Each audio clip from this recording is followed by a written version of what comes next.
Minister Steve Barclay. Mr. Speaker, as I set out in the written ministerial statement this morning, the Environment Agency notified Central Government on the 31st of July of an issue concerning clinical waste disposal. The primary concern was that too much waste was being held in a number of waste storage and treatment sites by a contractor, Healthcare Environmental Services. This included waste collected from hospitals and other public services. While this waste was stored securely, it was not being disposed of within the correct regulatory timescales. The Department of Health and Social Care, the NHS, DEFRA, the Environment Agency and the Cabinet Office have worked together to resolve these issues. Our priority throughout has been to ensure proper measures were put in place so to enable Trust to continue operating as normal. A major part of these contingency plans concern contractual discussions with HES and other providers which were commercially sensitive.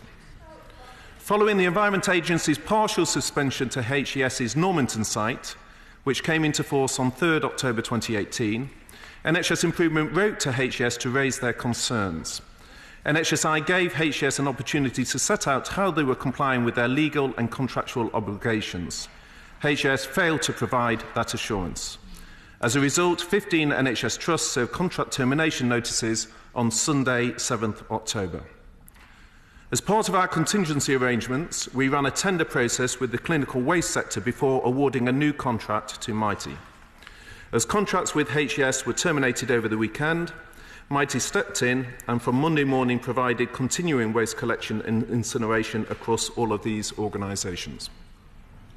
Officials from the Department of Health and Social Care visited each of the major trauma centres affected in September and confirmed that waste was being stored correctly and contingency plans were in place. In addition, visits have been undertaken to each of the sites by the Environment Agency this weekend and this week, alongside earlier visits. The Environment Agency are continuing their enforcement action against HES. This includes ensuring excess waste is cleared from non-compliant sites. The Government is working with the Environment Agency and NHS to ensure lessons are learnt, and we're reviewing how contracts will be awarded in the future. I have updated the House on this situation today, as new contracts were implemented on Sunday following the conclusion of this commercially sensitive process. Throughout, Mr. Speaker, our priority has been to ensure measures were put in place so that the NHS can continue operating as normal. No gap in service provision has been reported, and we are working to ensure that this remains the case.